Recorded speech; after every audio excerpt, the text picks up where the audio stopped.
Welcome to the More to Life podcast. I am your host, Elle Mace. And today we are joined by Jo Moscalu, who is an eating disorder specialist dietitian. Hello, Joanne. Hello. How are you doing today? Very well. It's lovely to connect with you. Yeah, likewise. Obviously, that's your title, you're eating disorder dietitian. But what does that actually mean? Oh, that's a really good question. Thank you. I work with people who struggle with their relationship with food across the whole spectrum.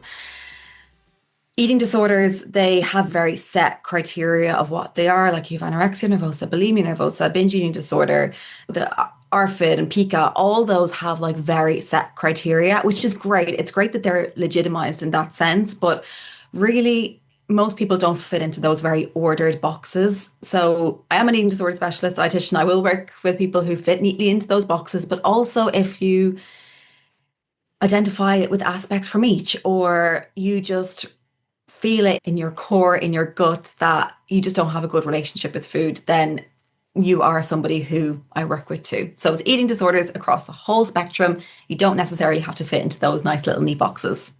Yeah, definitely. Because actually, that portion of people who are in that like disordered eating, they don't actually have an official diagnosis, is huge, right?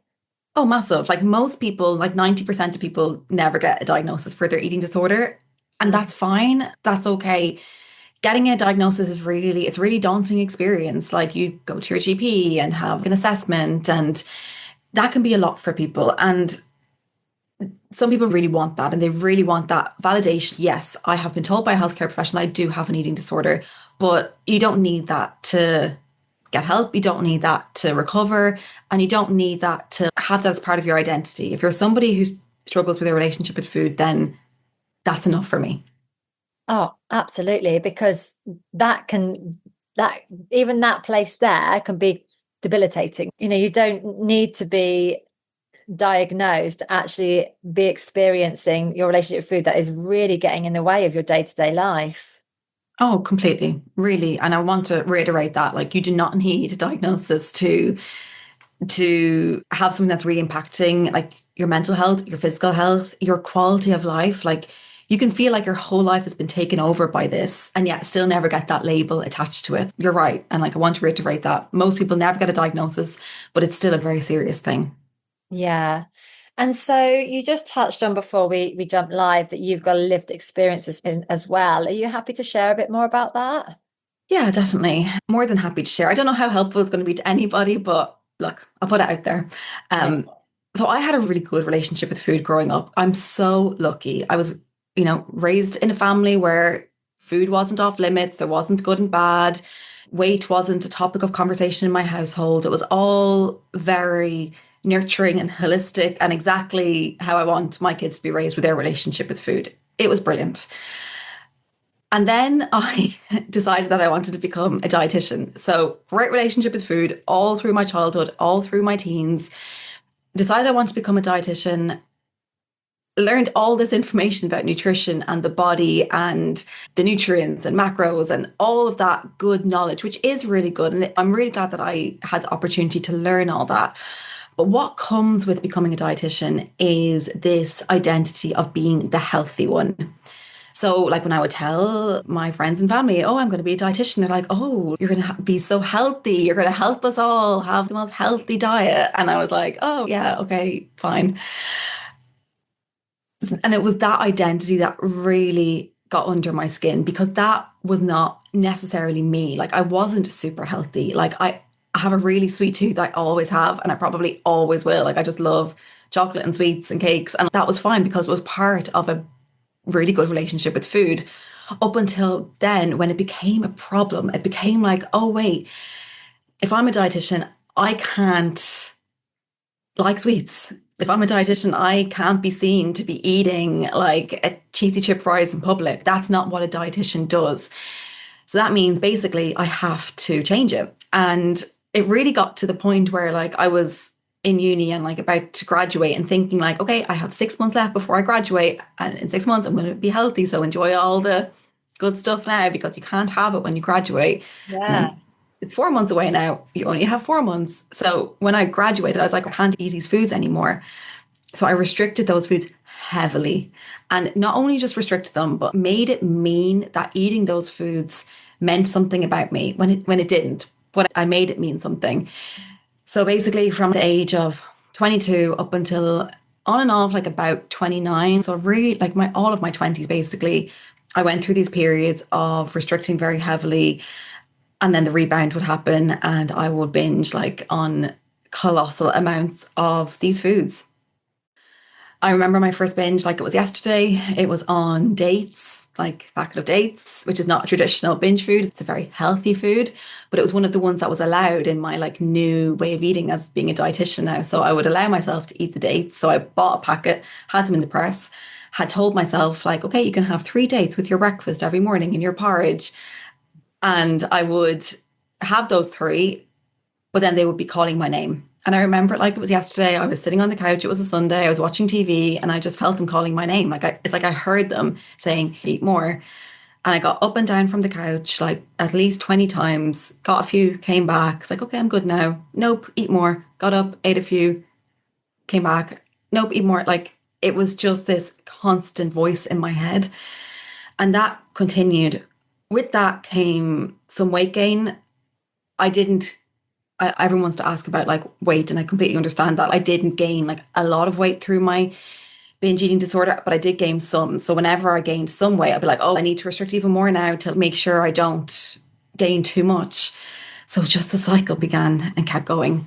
And yeah, it was basically like that until I was 29 when I just couldn't do anymore. I just felt so stupid, really, to be like living in the cycle, being a dietitian then as well. I was like, what am I doing? Like, really, this is not helping me. It's not helping my clients. Like, I was working in the health service at the time, so I wasn't working in the role I do now, but I was like, I need to just do more than this. So I upskilled a lot in eating disorders and learned about intuitive eating, which was really popular at the time. I was like, yeah, this sounds like something I want to align myself with. And then at the same time as all that was happening, like I was working with people in the health service, and specifically when I worked with people with type 2 diabetes, hearing their stories about how they were struggling often with the same thing, like that binge restrict cycle, I was like, I'm struggling and my clients are struggling. I think what I want to do now is focus my work on helping the people who were struggling in the same way I was. Yeah. Did any of that make sense? I feel like it was very rambly. Oh, But no, it's okay. absolute perfect sense. Great. And I'm so pleased I asked you the question, because actually, like, your journey is slightly more unique to like the typical. Often we hear it started when I was young and all the rest of it, but actually you went from having a really happy, healthy relationship with food, which is incredible, but that you almost like going into that profession of almost focusing solely on food created the disordered eating. Yeah, you're right. My story is quite unique because most dietitians, like it is very common for healthcare professionals to have their own Yeah. history of an eating disorder, but it usually happens before, like during childhood, during adolescence, and that's why they go into Yeah. dietetics, like to help heal themselves and heal others. But that was not my case. I know so many nutritionists, and I think most of them, 9 out of 10, will say I became a nutritionist because I had disordered eating and I wanted to figure out what to eat, or like I wanted to be the perfect eater. So it's kind of the opposite from you. But I think yours, the takeout there of yours is so important. When you start to put that focus on food too much, look what happens. Yeah, exactly. It was perfect until I meddled with it, until I made it mean something that I liked sweets. Before, it didn't mean anything. It was like, this is just how I enjoy food. And when I made it mean something bad and tied it to something in me, like my self-worth and my self-esteem, oh, that's when the problem started. Yeah, yeah. And you mentioned about binging on dates. Like that resonates with me. Like I used to binge on bowls of porridge. Yeah. It's not always the sweets and the chocolate. It's not for people like me and you who are trying to be super healthy. And I didn't have chocolate in the house at that time. That was not allowed. That was gone.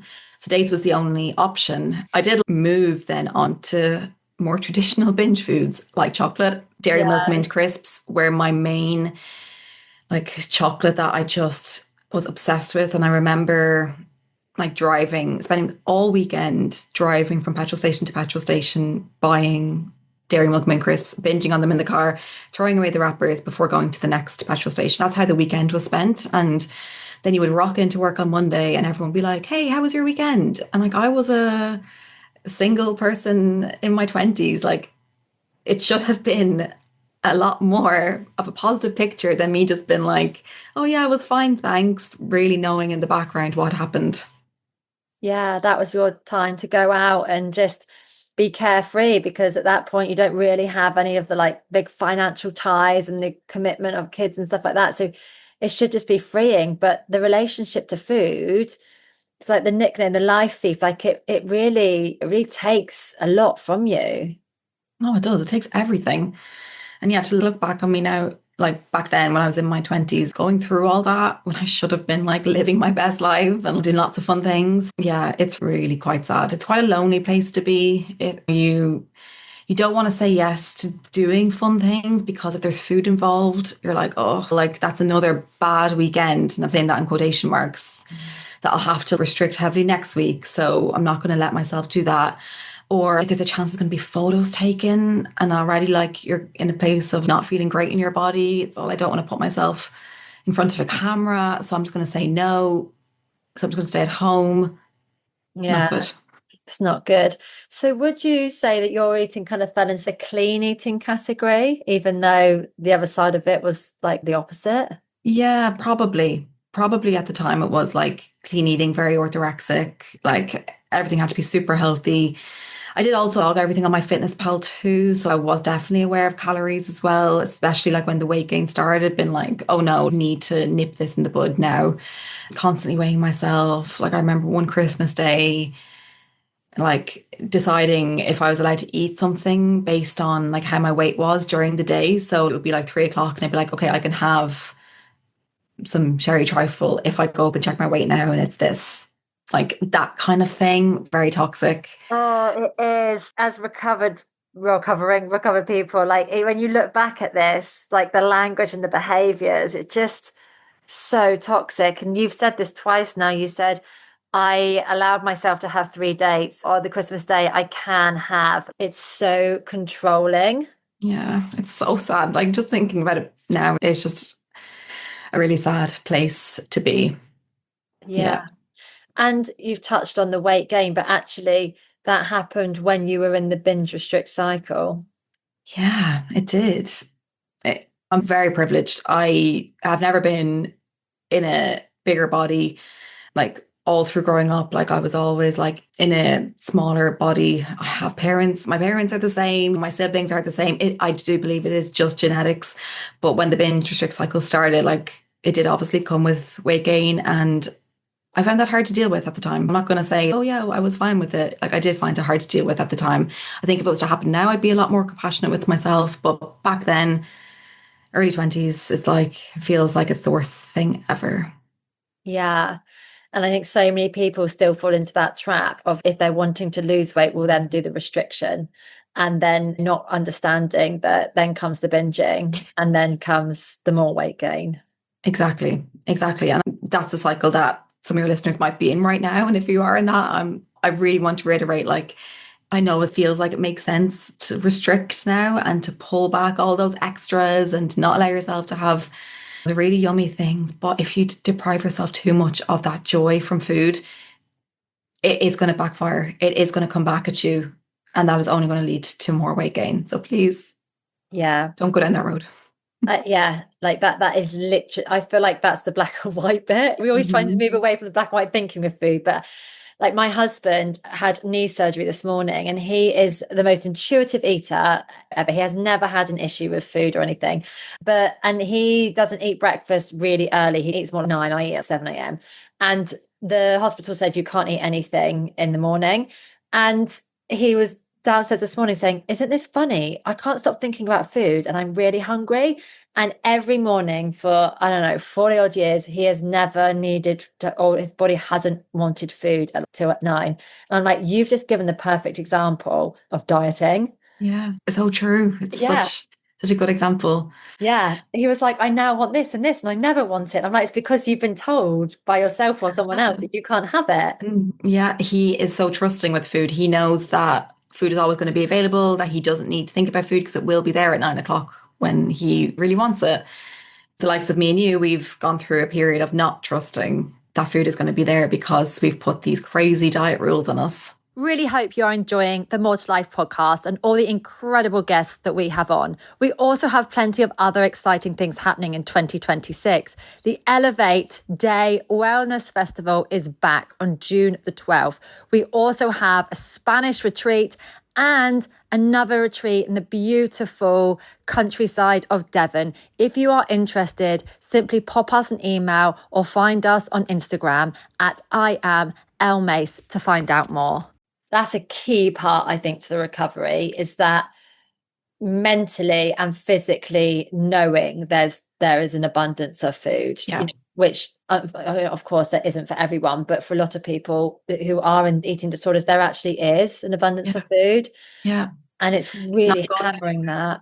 Yeah, it's not going anywhere. It will always be there. Like now, if you don't mind, like this Christmas, we're going into Christmas period now where there's so much like of the traditional Christmas food on the shelves, right? Like the Christmas chocolates, the Christmas truffles, the really delicious stuff that are only available at Christmas. And there is this rush to, oh, I need to get them and enjoy them now because they're going to be gone in January.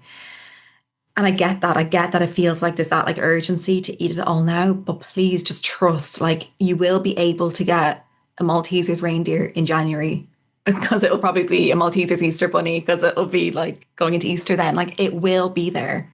You have to trust that chocolate is not going anywhere because it's not. Yeah, I'm so pleased you brought this up because this is literally a call I had in the week. Pigs in blankets, you can get bacon and sausage at any point in the year, wrap it together, and voila. Mince pies, you can go and buy a pack, and I'm pretty sure that a sellout to eat before is like a year. You can eat it in August. You can make them in August. Like it's just full of like scarcity, isn't it? Like it's your Christmas food now and get it before it goes. Yeah, exactly. I'm even struggling to think of examples apart from the Maltesers, reindeer, pigs in blankets. Very British one. We don't have pigs in blankets in Ireland. But I must try them though, of course, because I live here now. But I can't even think of more examples because for me, I'm just so detached from that now because I just don't care. Like I know that those foods, I will be able to get them at other points in the year. Actually, one just came into my mind, the snowballs, the Cadbury's snowball Oh yeah. chocolate. They are so good. But mini eggs will be available in just a few months and they are pretty much the same. Yeah, it's all the same chocolate taste, isn't it? They're just sort of slightly different, whatever. But yeah, it's. I think that could be one of the most important messages for somebody going into Christmas, even if you can just focus on that, because it's so hard to go into Christmas knowing you're going to struggle and get like loads and loads of advice and try and change everything within the month. But I think even if somebody just focused on that abundance piece, it'd be key.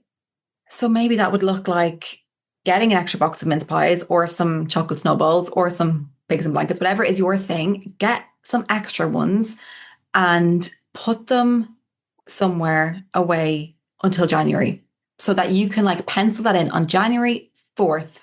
I'm going to have some mince pies, or on January 15th, I'm going to have some mince pies. And if you buy them and you binge them before then, that's fine. Replace them. Whatever you do is replace them and put that in your diary to enjoy them in January. Show yourself that these foods are available in January too.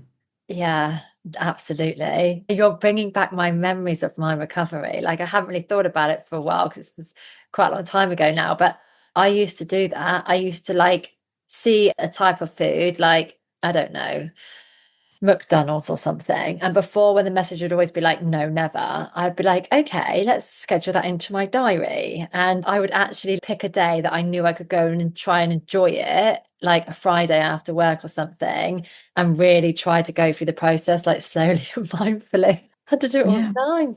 Yeah. And I'm sure it was stressful, but also I hope there was some joy in that experience.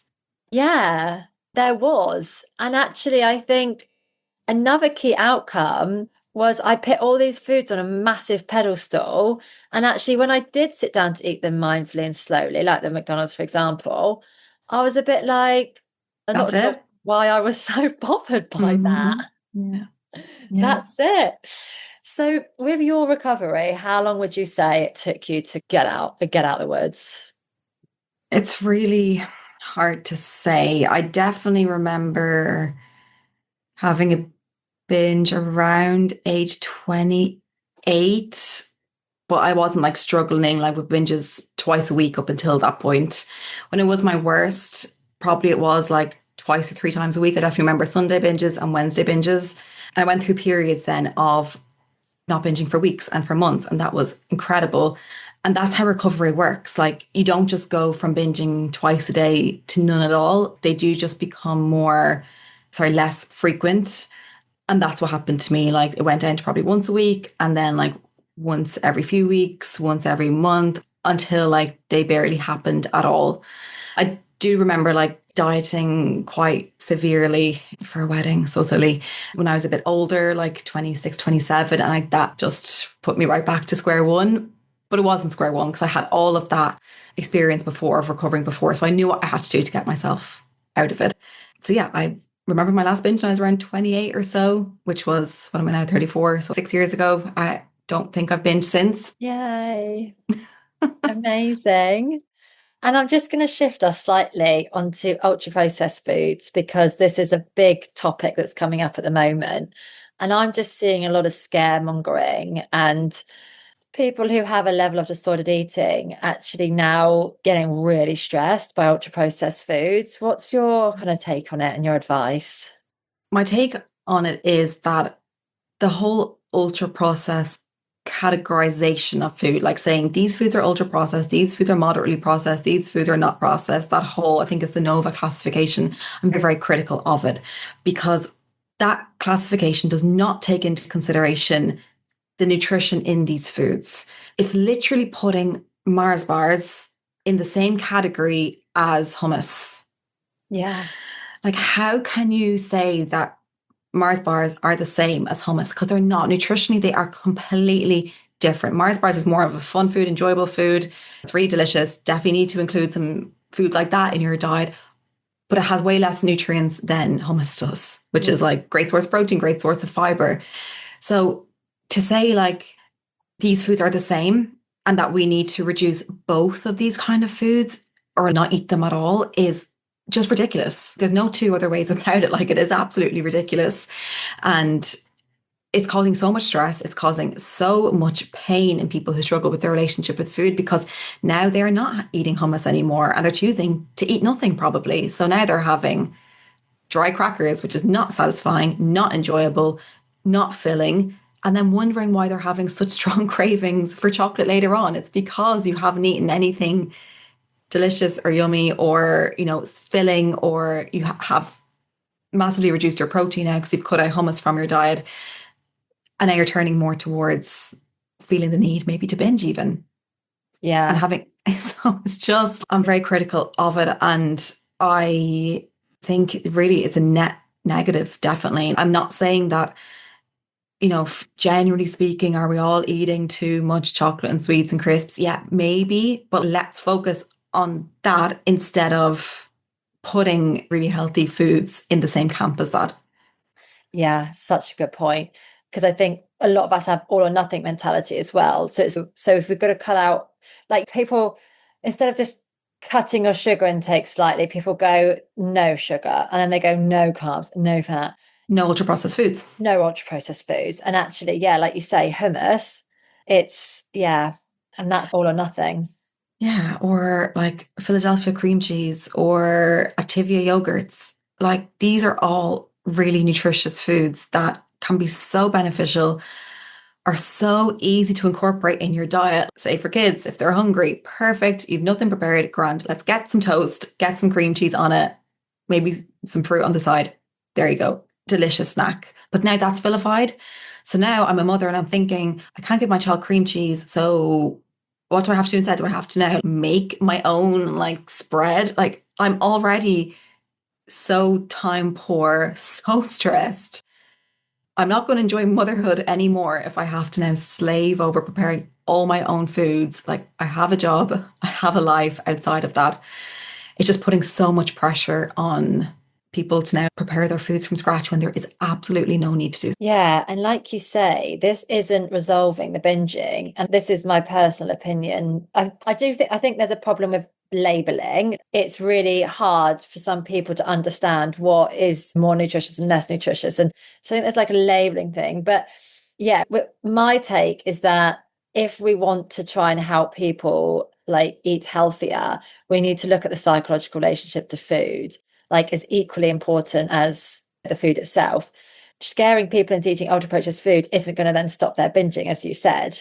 No, it's not, because if you have restricted your diet so much that you're having like not really tasty foods, like everything is quite bland, it's quite, you've prepared it yourself, it's all lovely, like it's taken that box of not being ultra processed, but it doesn't have any satisfaction, or it doesn't have much like of that yum yum factor where you feel like, oh yeah, really, that was a really good meal. If you don't have any of that in your diet, you are only going to go so far before your body is like, hey, I'm sick of this. I want McDonald's, or I want like a bucket load of chocolate. And it's going to feel like it's an outer body experience. It's going to feel like it's happening to you rather than you being in the driver's seat, because that's a real hallmark of a binge. And I really don't want that for you. I don't want you to enter into the binge restrict cycle.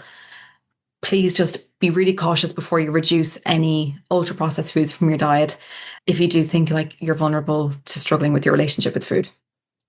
I just think this is so important that a registered dietitian is saying this, because I'm exposed to nutritionists and dietitians a lot. So I hear it, but I forget that people will assume dietitians would be on board of the remove this, remove that. I think there is still some out there like that, but it's so helpful to see and hear people like you reducing that fear. Oh my God. No, yes. Like, of course. And I want to double down on that. Do not go on a quest now to remove all ultra processed foods from your diet. That is a massive lifestyle change that could have really negative implications on you. If you feel like, oh, I'm eating so much ultra processed foods lately, I want to make a change, that's okay. I understand that. Let's take it slow. Let's look at maybe, I don't know, if you're having a takeaway 3 nights a week and you're thinking, oh, that's really bad, I want to improve that. Okay, let's see about maybe adding in maybe like a ready meal or something that is really tasty and delicious, but maybe not a takeaway. Or focus on adding things in. If you feel like your diet is really bad because it has lots of ultra processed foods, okay, look, let's just add in some other foods first before we take anything away. So let's think about like how your fruit and veg intake is. Could you squeeze in an apple with your Activia yogurt? Mm. Because that's going to have more benefits to your health than taking away the ultra processed food. Yeah, totally. So actually, if you like if you eat something ultra processed, absolutely fine. Also eat something that's not, and then you're getting fuller as well and less likely to, yeah, Yeah, eat and more. you definitely don't have to every time you eat up ultra processed food, eat one that's not. Like it doesn't have to be like as transactional as that, but maybe just do a little zoom out on your day. Look at, hey, how's my fruit and veg intake? Do I need to maybe add in one extra portion in the day? Because that's sounds like a small step, but that's a big step because that's an extra 7 portions in a week.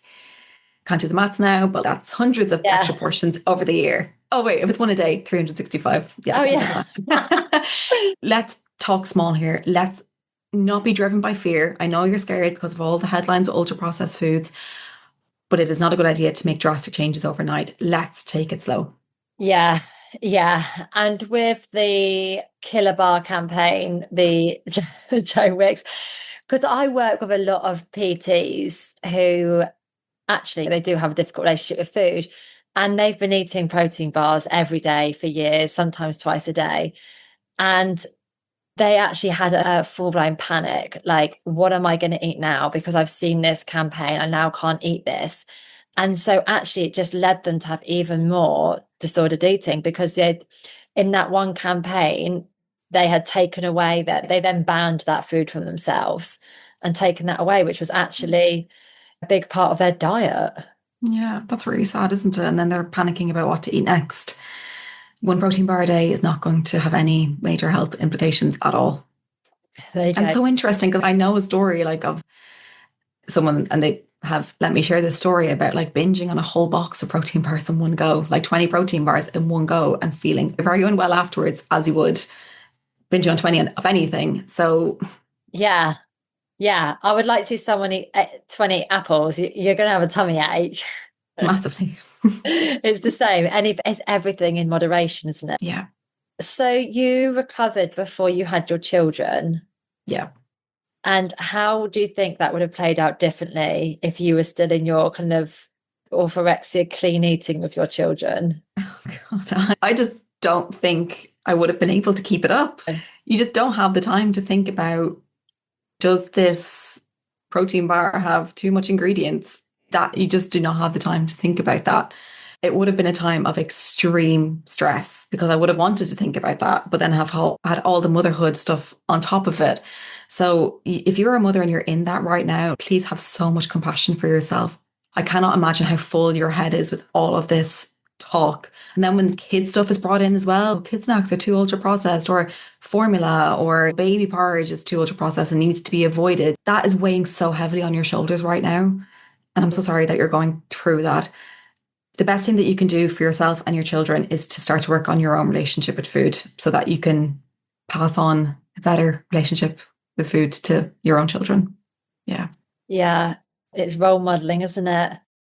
It's role modeling and it's standing up for yourself, which I know is hard for people to do, but like you have to put your foot down and be like, hey, I am doing my best right now. Like I'm raising these children.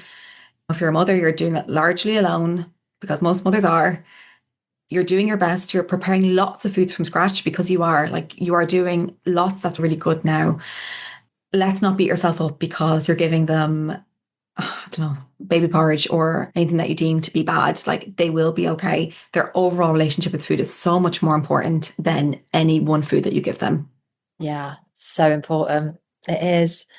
Thank you so much. I feel like I could talk to you forever on this topic. And thank you so much for sharing a bit more in your lived experience, because I do feel like that's really going to help people. So, where can people find you? Yeah, it was so lovely to chat with you. And yeah, I could chat forever on these topics. Yeah. So if anyone wants to know more about me, so on Instagram, I'm at binge.eating.dietitian, website bingeeatingdietitian.com, or I have my own podcast, actually, the Binge Eating Dietitian podcast. I just haven't made any new episodes lately because I'm working on my doctoral thesis right now. So once Wow. that's done, I'll be Oh, amazing. Good luck with that. Thank you. It's all about the lived experience of binge eating in Ireland. So I'm like going back to where I struggled with food, where it all started, and like just learning more about that. So yeah, great. Fascinating. Oh, thank you so much for joining. So welcome. Thanks again. Bye-bye. Bye. If you enjoyed listening to this episode, then please head over to give us a rating. We would really, really appreciate that. And as a return, send us a screenshot of your rating and we will send you a free 45-minute hypnosis for absolute daily motivation. This is a must listen to every day in order to create your best future self.